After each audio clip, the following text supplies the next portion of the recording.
So hello student, जैसा कि आप जान रहे हैं कि हम आपको पढ़ा रहे हैं क्या, तो हम पढ़ा रहे हैं आपको पदार्थ का वर्गीकरण क्लास 9 का। तो उसमें मैंने आपको बता दिया था कहाँ तक, तो मैंने बता दिया था कि एलिमेंट्स 3 प्रकार के होते हैं। तत्व, पहला होता है धातु, दूसरा होता है अधातु, तीसरा होता है उपधातु। तो मैंने धातु के बारे में आपको सब चीज़ बता दिया कि धातु क्या होते हैं, कैसे पहचानेंगे हम लोग। दूसरा है बच्चों, आज का टॉपिक है हमारा है क्या, अधातु। तो हम जानेंगे अधातु के भौतिक गुणधर्म। ठीक है, तो इस टॉपिक को आप ध्यान से देखो, अधातु के भौतिक गुण धर्म। ठीक है, तो अगर आप पहला वीडियो नहीं देखे तो लिंक डिस्क्रिप्शन में है, जाकर के देख लीजिएगा। ठीक है, तो अधातुओं के भौतिक गुण कैसे इसको हम फाइंड करेंगे बाबू। तो मैंने आपको कल बताया था कि देखो धातु क्या होती है, चमकीली होती है। तो जस्ट इसका अपोजिट करते चल रही है। तो धातु क्या होती है, ये चमकीली नहीं होती है। तो पहला पॉइंट क्या हो जाएगा बच्चों कि अधातु चमकीली नहीं होती है। ठीक है, इसी प्रकार से आप बताओ दूसरा, मुझे क्या बताओ दूसरा। तो देखो उसमें हम आपको बताते हैं कि धातुएं तन्य होती है, यानी उसमें तन्यता का गुण होता है। जैसे उसको पीट पीट करके लंबा कर सकते हैं, तार बना सकते हैं। देखें ना आप लोग, आपके घर में क्या यूज होता है, तो कॉपर का तार, यानी आप जो इलेक्ट्रिसिटी अभी बल्ब यहाँ लाइट जल रहा है किसके कारण, तो वायर के कारण। और वायर में क्या है बच्चों, तो कॉपर लगा हुआ है ना, तांबा का तार है। तो तांबा तो ऐसे लंबा नहीं रहता है, तांबा ऐसे रहता है ठोस कठोर। तो उसको हम पीट पीट के लंबा कर सकते हैं। तो किसको लंबा कर सकते हैं, धातु को, पर अधातु को लंबा नहीं कर सकते हैं हम। ठीक है, तो क्या होती है अधातुएं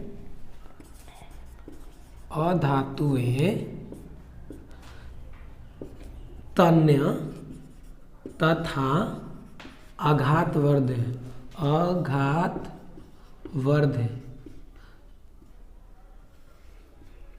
नहीं होती है ना। ये तन्य होता है बाबू, तो ये तन्य नहीं होता है। ये सब हम आपसे पूछेंगे, तो इसलिए पक्का प्लीज आप इसे याद कर लीजिएगा, नहीं तो खूब पिटाई होगी आपको। तीसरा है बच्चों क्या, तो धातुएं उष्मा तथा विद्युत का कुचालक होती है। क्या होती है, सॉरी अधातुएं ना, मैं बार बार धातुएं बोल रहा हूँ।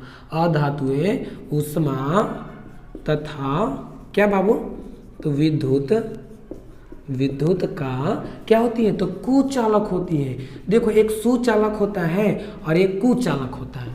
ठीक है,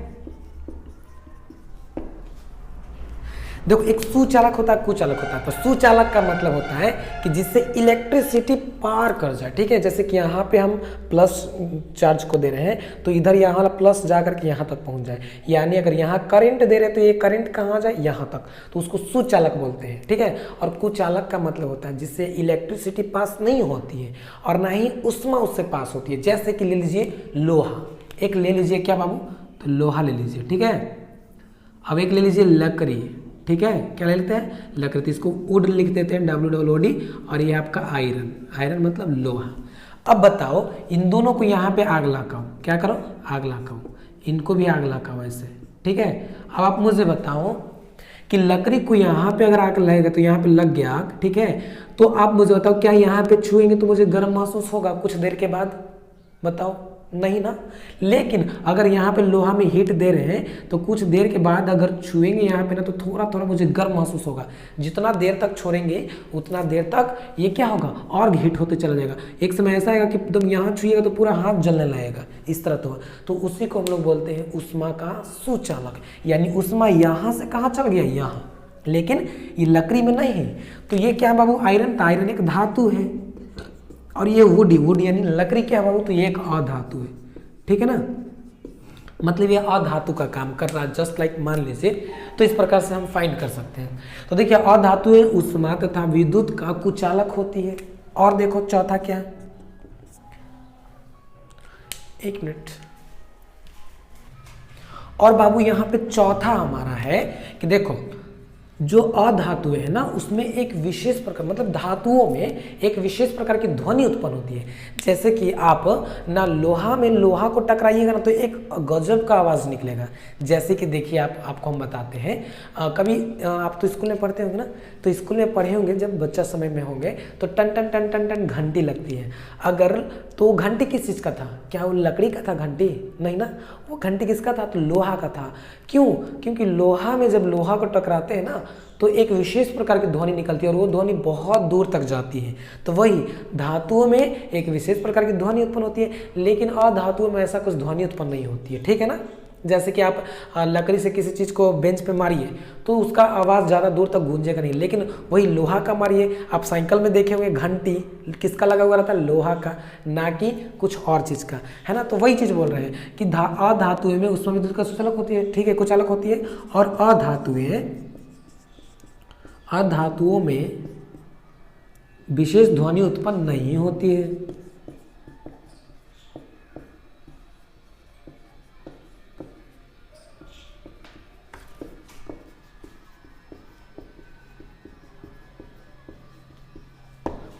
क्या बाबू? तो अधातुओं में विशेष ध्वनि उत्पन्न नहीं होती है। तो ये आपका कुछ क्या था? अधातुओं के भौतिक गुणधर्म। और मैं अभी आपको क्या करता हूं कि होमवर्क देता हूं, प्लीज आप इस होमवर्क को फटाफट बनाने का प्रयास करो, ठीक है। तो देखो ये होमवर्क क्या है, आपने पिछले वीडियो में जो होमवर्क दिया तभी करके दिखाई नहीं है, तो बहुत डांट पड़ेगी बच्चों आपको। ये होमवर्क आप मुझे करके दिखाइए। तो ये होमवर्क क्या है बाबू? तो ये होमवर्क कुछ इस प्रकार से है कि धातु और अधातु में क्या करना है? अधातु में अंतर आपको बताना है बाबू, अंतर, यही आपका होमवर्क है। और फटाफट आप मेरे व्हाट्सएप नंबर पर, जो भी हम आपको ग्रुप में ऐड किए हैं, उस पर फटाफट इसका आंसर मुझे दीजिए। मैंने आपको बता दिया धातु के बारे में और अधातु के बारे में, तो फटाफट आप इसे क्या कर लीजिए, राइट डाउन कर लीजिए और डिफरेंट जरूर बताइए जल्दी फटाफट इतना। तो बाबू नेक्स्ट टॉपिक हमारा है उपधातु। उपधातु किसे कहते हैं? जैसे कि मैंने आपको बताया था ना कि तत्व कितने प्रकार के होते हैं? तो तत्व यहाँ पे 3 प्रकार के होते हैं। पहला मैंने आपको क्या बताया था? तो पहला मैंने आपको बताया था कि धातु, पहला धातु, ठीक है ना, दूसरा अधातु, फिर तीसरा उपधातु। तो मैंने धातु पढ़ लिया, अधातु पढ़ लिया, और अभी देखेंगे उपधातु। तो फटाफट इसे समझते हैं बच्चों, चलो रेडी करते हैं। देखो क्या है उप, तो सब चीज को आराम से समझना है एकदम, ठीक है, कोई हड़बड़ कोई टेंशन नहीं। तो उपधातु किसे कहते हैं? तो देखो वैसा पदार्थ जिसमें ना धातु और अधातु दोनों के गुण मौजूद होते हैं, यानी धातु और अधातु के बीचों बीच वाला पार्ट को क्या कहेंगे हम लोग? उपधातु कहेंगे। तो इसको चलो लिख लेते हैं कि वैसा पदार्थ है ना जिसमें धातु तथा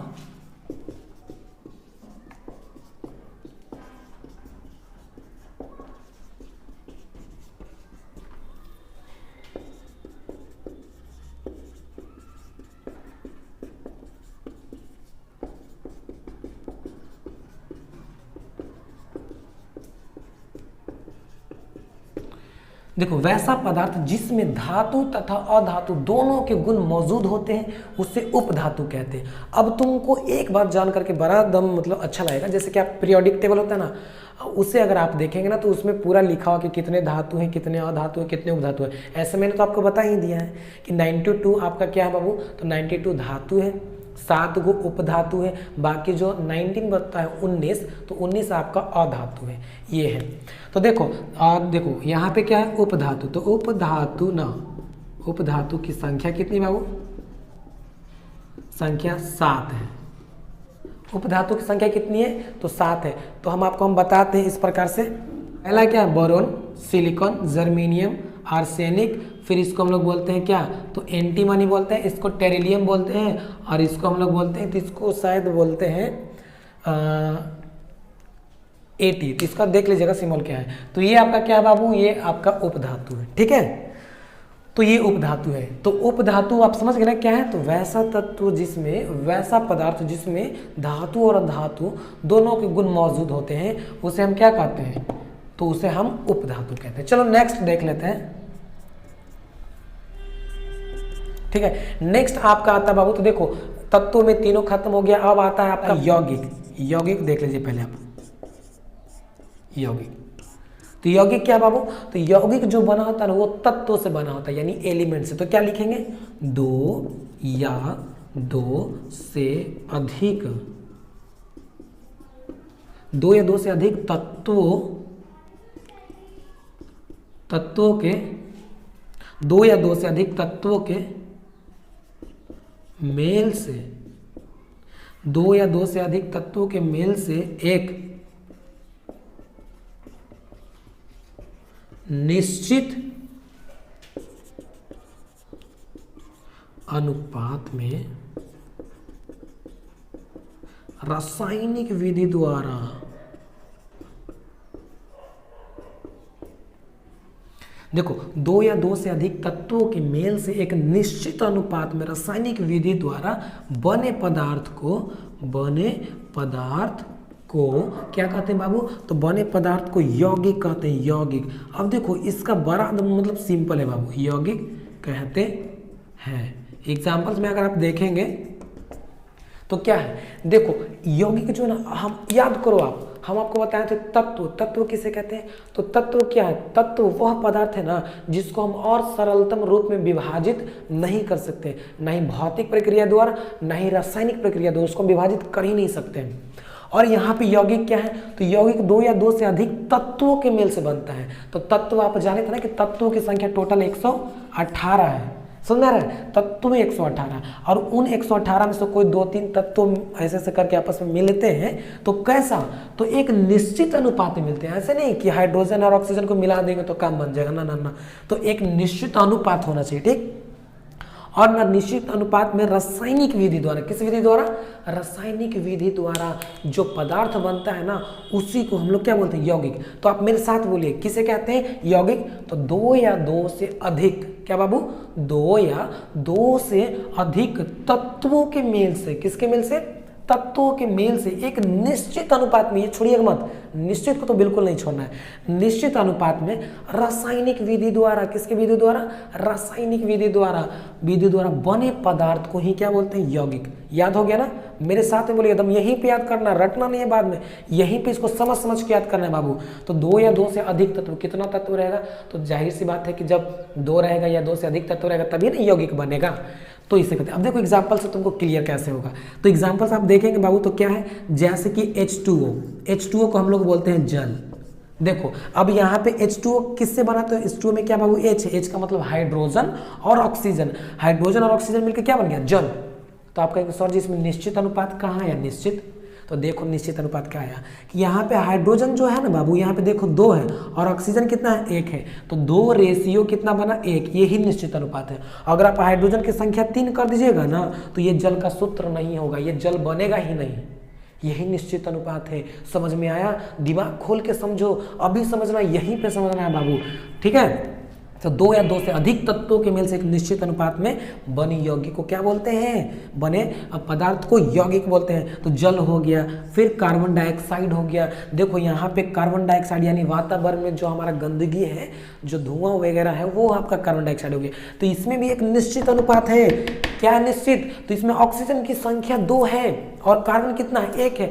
ये दोनों निश्चित है, फिक्स है। अगर आप कार्बन की संख्या ऐसे आप कर देंगे CO, तो ये क्या है बाबू? कार्बन डाइऑक्साइड नहीं है, ये और खतरनाक गैस हो जाता है, कार्बन मोनोऑक्साइड हो जाता है, समझे? तो ये कुछ और हो जाता है। तो इस सबका एक निश्चित अनुपात होता है, समझे? तो ये आपका एग्जाम्पल्स हो गया, कार्बन डाइऑक्साइड हो गया, जल हो गया, फिर उसके बाद हो गया ग्लूकोज यानी चीनी का सूत्र लिखना चाहते हैं तो इससे कार्बन 12, हाइड्रोजन 22, ऑक्सीजन 11। ये आपका चीनी का सूत्र है बाबू। किसका सूत्र है? तो चीनी। इसमें भी एक निश्चित अनुपात है। तो ये आप फटाफट इतना कर लीजिए, राइट डाउन करिए। टॉपिक क्या है? मिश्रण। क्या है? मिश्रण। इसे एकदम ध्यान से समझना। देखो मिश्रण क्या है, यानी इंग्लिश में इसको मिक्सचर बोलते हैं, ठीक है। तो मिश्रण क्या है? तो देखो जब दो पदार्थ को आप मिलाते हैं ना तो उसके फलस्वरूप जो भी चीज़ बनता है उसे मिश्रण कहते हैं। और वो चीज़ जो बनता है ना वो तो या तो पूरा घुल जाएगा या तो नहीं घुलेगा। जैसे कि अगर आप पानी को मिलाइए और चीनी को मिलाइए, पूरा घोलिए, तो ऐसा समय एक समय आया कि चीनी गायब हो जाएगा, नहीं चीनी पूरा घुल जाएगा। ऐसे झांकिएगा तो चीनी दिखेगा ही नहीं। जस्ट वही मिश्रण है। तो साइंस की भाषा में इसे कैसे लिखेंगे, डेफिनेशन में कैसे लिखेंगे? तो देखो वैसा पदार्थ, क्या लिखेंगे बाबू? वैसा पदार्थ जो एक या एक से अधिक तत्वों एवं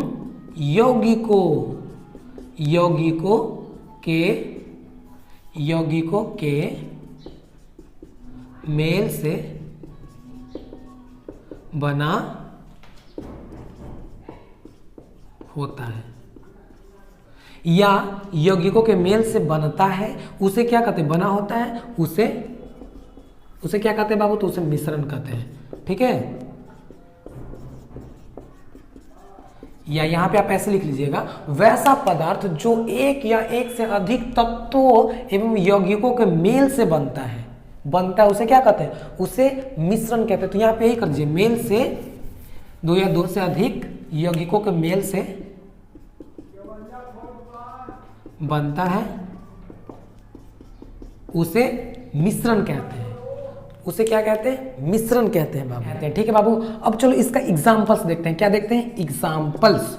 तो मिश्रण का एग्जाम्पल्स देखेंगे। अब आप हमको बताओ कि जैसे देखो, कार्बन डाइऑक्साइड, ऑक्सीजन, फिर नाइट्रोजन, हाइड्रोजन, ये सब क्या है बाबू, गैस है। नाइट्रोजन, ये सब क्या है, गैस है। और ये सब किस में मिला हुआ है, तो ये सब हवा में मिला हुआ है। क्या बाबू, हवा में। तो हवा एक तरह से क्या बाबू, हवा जो एक तरह से है ना, वो हमारा क्या है, मिश्रण है।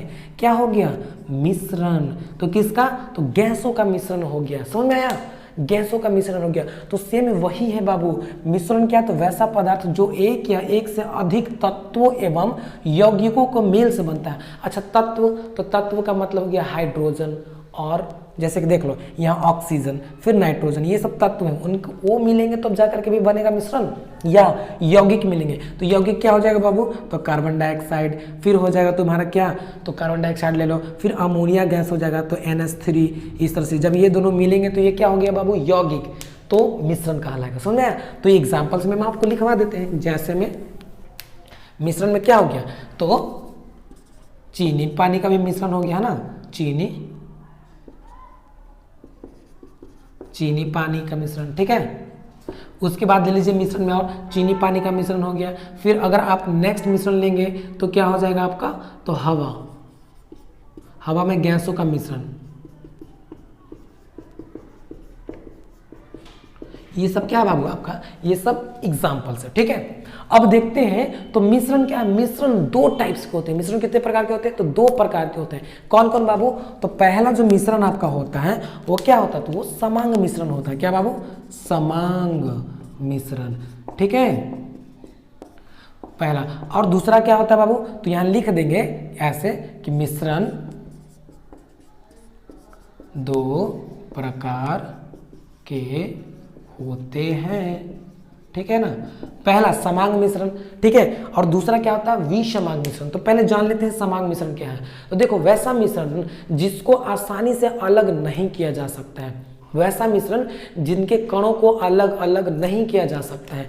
सेम लिख दो, वैसा मिश्रण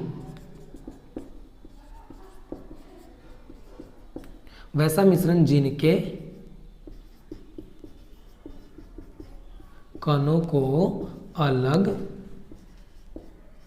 अलग नहीं किया जा सकता है। समझ में आया, वैसा मिश्रण जिनको कणों को अलग अलग नहीं किया जा सकता है ना, उसे क्या कहेंगे बाबू, तो उसे हम कहेंगे समांग मिश्रण। यानी जिसमें क्या होता है कि मिश्रण जिसमें पदार्थ की मात्रा समान होती है। एग्जाम्पल्स में अगर आप ले लेंगे तो चीनी पानी ले लीजिए। क्या बाबू, तो चीनी और पानी, चीनी पानी को मिलाते हैं तो क्या बनता है, शरबत। तो क्या पानी में आपको चीनी दिखता है, नहीं दिखता है ना, तो वो क्या हो गया, वो समांग मिश्रण हो गया। यानी पूरी समान तरह से क्या हो गया, चारों तरफ मिल गया है पानी में, तो उसी को समांग। क्या आप अलग कर देंगे, मम्मी देख लो बेटा, थोड़ा चीनी को अलग कर दो, पानी को अलग कर दो, तो क्या ऐसे निकाल के अलग कर देंगे, नहीं, आसानी से अलग नहीं होगा। कोई और विधि के द्वारा होगा, लेकिन आसानी से अलग नहीं होगा। तो उसे क्या कहेंगे, समांग मिश्रण। जैसे चीनी पानी का मिश्रण हो गया, फिर दूध पानी का मिश्रण हो गया। ठीक है, इस प्रकार से आप एग्जाम्पल दे सकते हैं। दूसरा जो है बाबू आपका क्या आता है, विषमांग मिश्रण। विषमांग मिश्रण। ठीक है, तो इसे कैसे लिखेंगे, तो देखो, वैसा मिश्रण जिनके कणों को आसानी से अलग किया जा सकता है। बाबू एकदम सिंपल, हम आपकी भाषा में बता रहे हैं कि तुरंत आपको याद हो जाएगा।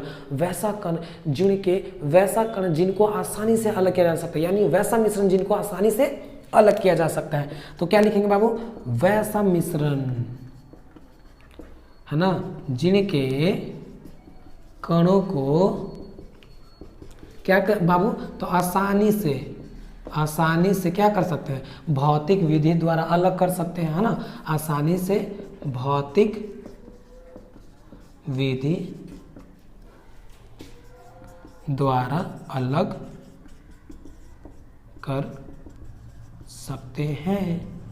उसे क्या कहेंगे बाबू, तो उसे हम कहेंगे विषमांग मिश्रण। जैसे कि एग्जांपल्स में ले लो, तो एग्जांपल्स में आप देखेंगे तो पानी में बालू फेंट दीजिए और हम आपको बोल दें कि अलग कर दीजिए, तो इजी से अलग कर दीजिएगा, छान करके पानी को क्या कर दीजिए, गिरा दीजिए, बालू बच जाएगा। तो पानी और बालू का मिश्रण, पानी प्लस बालू, ठीक है। और क्या देखेंगे, तो लौह चूर्ण और कंकर ले लीजिए, तो लौह चूर्ण यानी लोहा का चूर्ण, तो लौह चूर्ण और पत्थर इत्यादि, ये सब करके आप क्या कर सकते हैं, विषमांग मिश्रण। तो बाबू मैंने आपको पूरा पढ़ा दिया अभी, आप इतना मुझे एक पेज में राइट डाउन करके दिखाइए कि आपने लिखा, देखा, वीडियो को समझा कि नहीं समझा। तो आपको होमवर्क दिया याद है ना, धातु और अधातु में अंतर बताने के लिए। तो चलिए आज के इतना ही, टेक केयर, बाय बाय, फिर मिलते हैं इस वीडियो में। तो थैंक यू बच्चों।